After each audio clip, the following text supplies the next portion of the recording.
capital, private equity, and that mix takes and funds business, and they say, we'll take 90% of your company. We'll let you have 10%, and if you work real hard for the next decade, we'll let you earn another 5%. The George Jarkissi Show from 1 to 2 p.m. Pacific Time on CRN 5.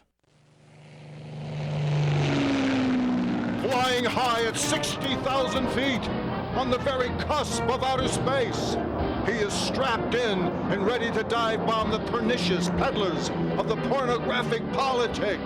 So run for cover. It's the Fred Dryer Radio Show. Incoming!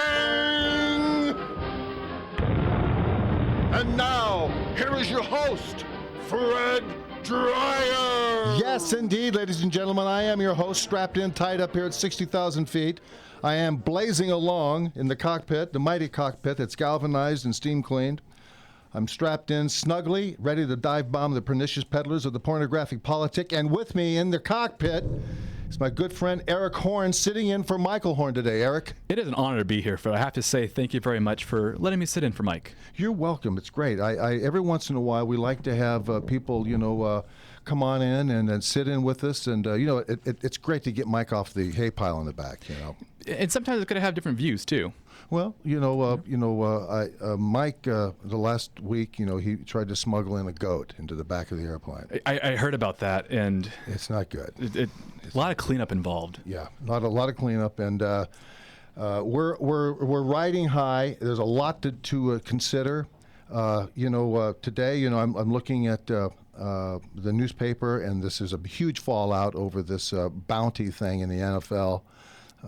Which is interesting for me. I was on the Fran Talkington show Monday talking a little bit with him about this fact, and it's a scandal to be sure.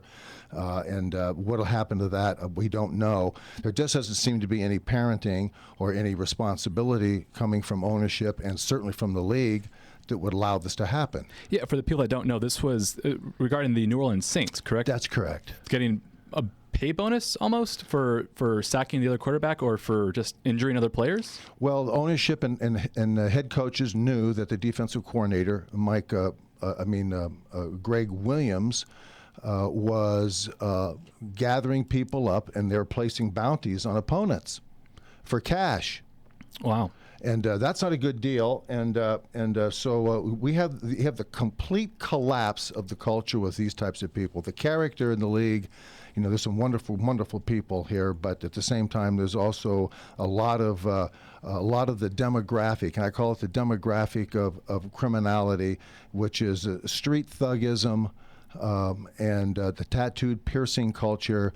The street culture that has no standards and no moral code. That sport is to be played with a great deal of respect, not only for yourself, but certainly for your opponent. If you don't have it for yourself, you don't have it for your opponent, you don't have it for the sport suffers. And that's what's being threatened right now. They're in the process of canning this sport and bringing it globally now. That's what the new CBA was all about. And so there's an awful lot going on there. That's going to be a continuing story. It's going to be interesting. We also have Peyton Manning. He's retired, and he's a gentleman. He's the exact opposite of what we're dealing with here in New Orleans.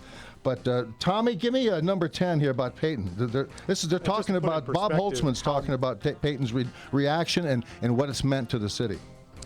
Just to put in perspective how much Peyton Manning has meant to the city of Indianapolis. Since 1998, when the Colts drafted him and Peyton Manning arrived here, they've built a new stadium. They've had a massive expansion of the convention center. The number of hotel rooms in downtown has nearly doubled.